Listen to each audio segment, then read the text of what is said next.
राधे राधे दोस्तों, कैसे हो आप सभी। तो आशा करते हैं आप सभी अच्छे होंगे और हम भी अच्छे हैं। सबसे पहले आप सभी को वट सावित्री की हार्दिक शुभकामनाएं। तो बड़ी बहनें हैं, छोटी बहनें हैं, सभी लोगों को बहुत सारी शुभकामनाएं।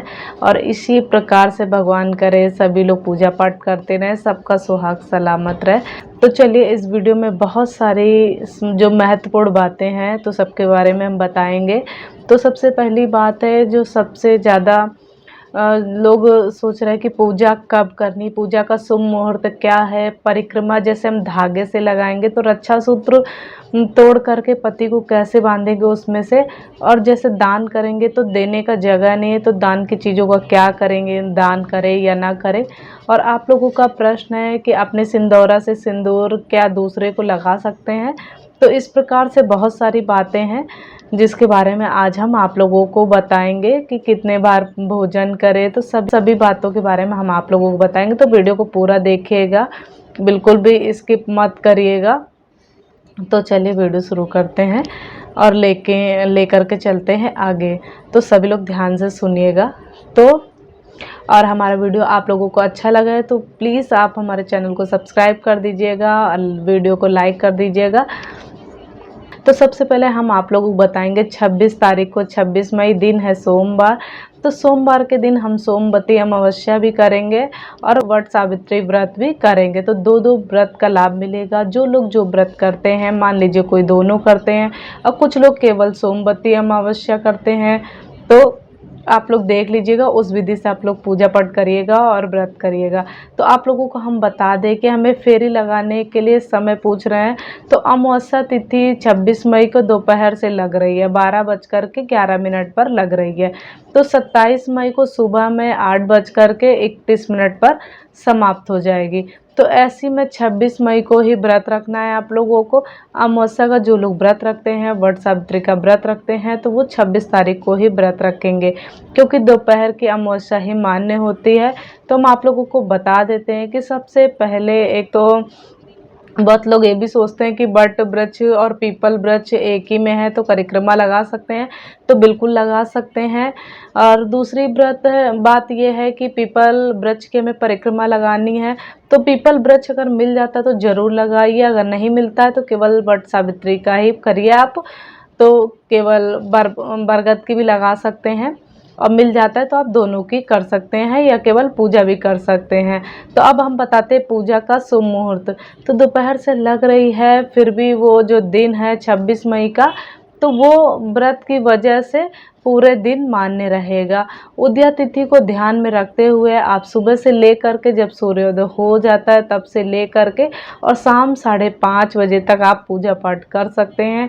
ऐसे में यहाँ जैसे कि जिनको शुभ मुहूर्त में करना है तो 8:30 के आसपास शुरू हो रहा है और 10:30 तक रहेगा। तो ऐसे रहेगा, तो आप लोग देख लीजिएगा, जिस भी शुभ मुहूर्त में आपको करना हो आप उस हिसाब से अपना कर लीजिएगा। और जो लोग मान लीजिए कि नहीं, उनका नियम होगा कि अमावस्या तिथि जब विद्यमान रहे तभी हम व्रत करेंगे, परिक्रमा लगाएंगे, फेरी देंगे, तो आप 12:11 के बाद में ही पूजा करें। क्योंकि धूप की वजह से आपको हम बता दें कि अपनी सेहत का भी ध्यान रखना है और ऐसे सुबह से भी आप पूजा पाठ कर सकते हैं, कोई दिक्कत नहीं है। किसी प्रकार के संशय मन में नहीं पालना है। और जिनको लग रहा है कि हम तिथि में ही करेंगे तो कोई बात नहीं, आप 12:11 के बाद से पूजा कीजिएगा दोपहर में। अगर आपको धूप से कोई दिक्कत नहीं है तो आप कर सकते हैं, लेकिन उदय तिथि को मान में रख करके आप सुबह से लेकर के शाम तक आप पूजा पाठ कर सकते हैं, फेरी लगा सकते हैं। तो शुभ मुहूर्त आप लोगों को पता चल गया, लेकिन हमने कई वीडियो डाल रखे हैं तो आप उसमें भी देख सकते हैं शुभ मुहूर्त और पूजा का शुभ समय। तो अगली बात है कि रात में क्या खाएं। रात में खाने के लिए हम आप लोगों को बता दें कि इसमें क्या होता है। इस व्रत में कई प्रकार से रखा जाता है, आप भोजन भी कर सकते हैं, आप लोग जैसे फलाहारी भी रख सकते हैं, आप चाहे तो निर्जला भी रख सकते हैं। हर घर के अपने अपने नियम होते हैं और अलग अलग मान्यताएं होती हैं। तो आपको क्या करना है कि नियम तो है कि सुबह से ले कर के शाम तक फलाहार करना चाहिए और उसके बाद में रात्रि में हमको भोजन करना चाहिए। रात्रि में मीठा भोजन करना चाहिए, वो भी एक ही अनाज खाना चाहिएगा। आप लोग ध्यान से सुनिएगा, उसमें एक अनाज खाया जाता है, कई तरह के अनाज नहीं खाए जाते हैं। तो ऐसा होता है, दिन में फलाहार और रात में एक अनाज खाया जाता है। जैसे कि पूड़ी खा सकते हैं, हलवा खा सकते हैं, पुआ खा सकते हैं, गुलगुले खा सकते हैं, मीठी चीज़ें खाना है। जो आटे से बनाई हुई चीज़ें होते हैं वो खाएँ तो और अच्छा है। तो 2 अनाज कई लोग घर में नहीं खाया जाता और कई लोगों के यहाँ खाया जाता है। तो जिनके यहाँ खीर पूड़ी वगैरह खाया जाता है तो वो अपना खीर पूड़ी खा लीजिएगा, आप लोग अपना देख लीजिएगा।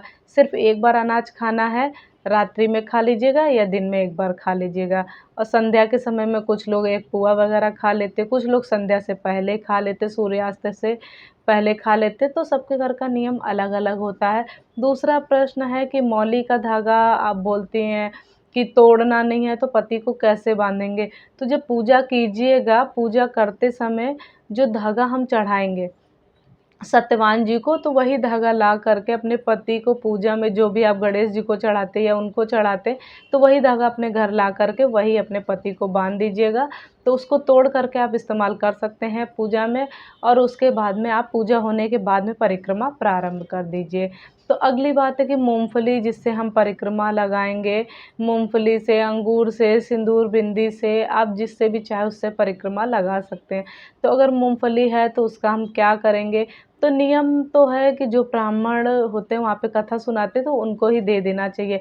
जिस भी चीज़ से आप कर रहे हैं, किशमिश से, मखाने से, मूँगफली से, कोई भी चीज़ से आप कर रहे हैं तो वो ब्राह्मण का ही होता है और उन्हीं को ही दिया जाता है। तो मान लीजिए ब्राह्मण नहीं होते हैं तो आप बच्चों को भी दे सकते हैं, लड़की-लड़का कोई भी हो उसको दे सकते हैं, कोई दिक्कत नहीं, वो खा सकते हैं।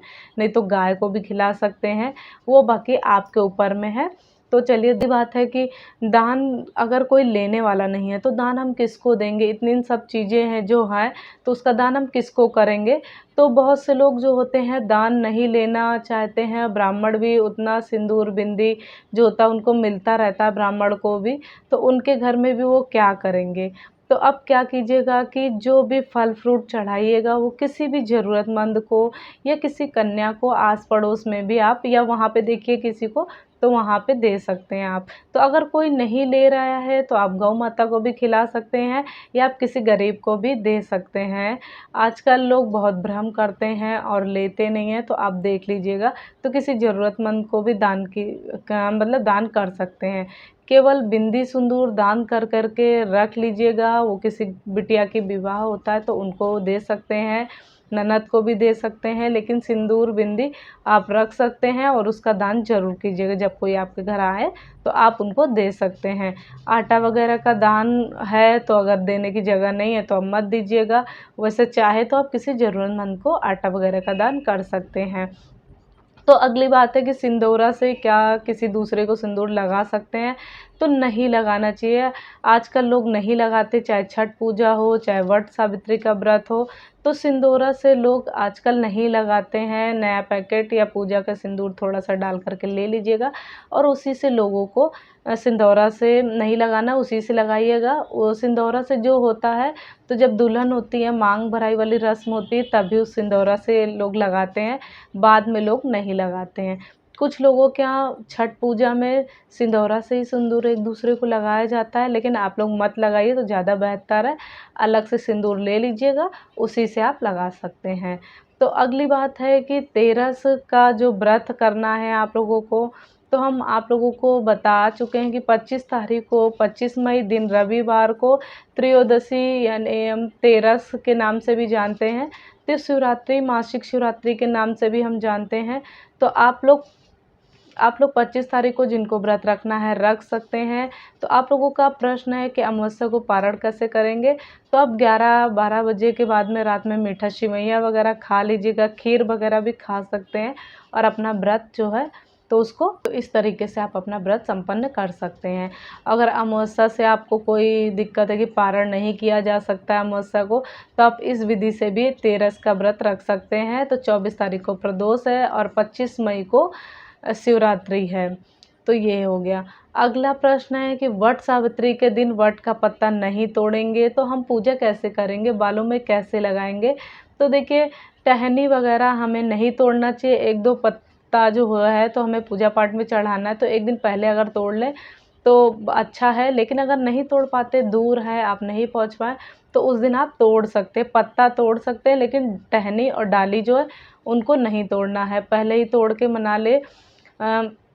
और थोड़ा ही तोड़ना है, पेड़ पौधे की बर्बादी नहीं करना है, बड़ा बड़ा तोड़ करके इधर उधर फेंकना ये भी सही नहीं है।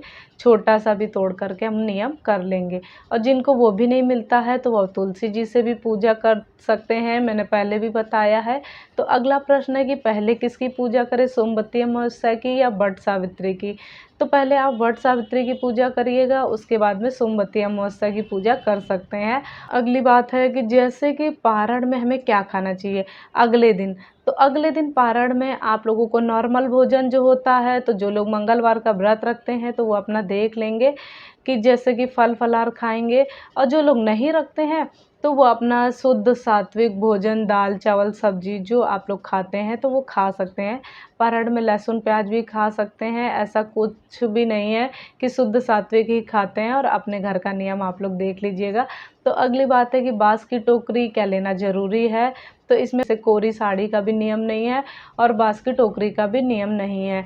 आप किसी भी थाली में, पीतल की थाली में, टोकरी में, जो भी आपके पास में हो तो आप उसको ले सकते हैं।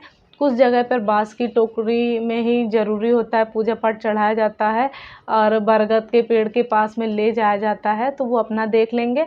लेकिन ऐसा कोई नियम नहीं है कि बाँस की टोकरी होना अनिवार्य है। जो भी आपके पास है, अवेलेबल है, तो आप उसी से ही पूजा कर सकते हैं।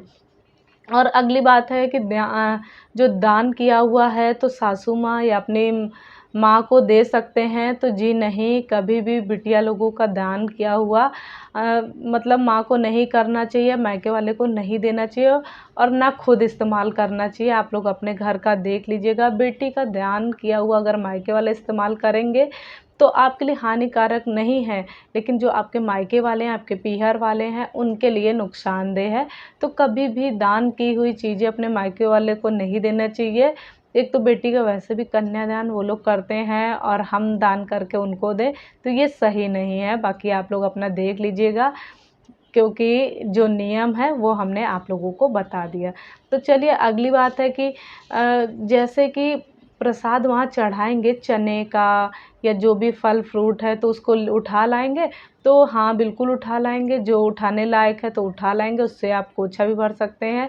तो चना क्या आप लोग खा सकते हैं, तो क्या व्रत में चना, अनाज या अन्न खा सकते हैं चाहे आप, तो या अगले दिन भी आप उससे पारण कर सकते हैं। घर आइएगा तो पति, बच्चे और घर में जो भी हैं तो वो प्रसाद में चना जो होता है वो मेन होता है, तो सबको देना चाहिए। कुछ लोगों के यहाँ उसी से ही व्रत खोला जाता है, चने से ही व्रत खोला जाता है और कुछ लोग मीठा खा कर के व्रत तोड़ते हैं। तो जो लोग व्रत में नहीं खाते हैं तो वो सुबह पारण के समय में वो खा सकते हैं चने। और पति को टीका लगा दीजिएगा, तिलक लगा दीजिएगा और पंखा कर दीजिएगा, चरण स्पर्श कर लीजिएगा और चना जो है वो अगले दिन खा लीजिएगा। तो जितनी भी बातें हैं, महत्वपूर्ण बातें हैं और आशा करते हैं कि आप लोगों को समझ में आई होगी। और वीडियो अच्छा लगा हो तो ज़्यादा से ज़्यादा शेयर कीजिएगा, लाइक कीजिएगा, कमेंट कीजिएगा। तो चलिए मिलते हैं नेक्स्ट वीडियो में, तब तक के लिए राधे राधे, जय श्री कृष्णा, हर हर महादेव, जय श्री राम।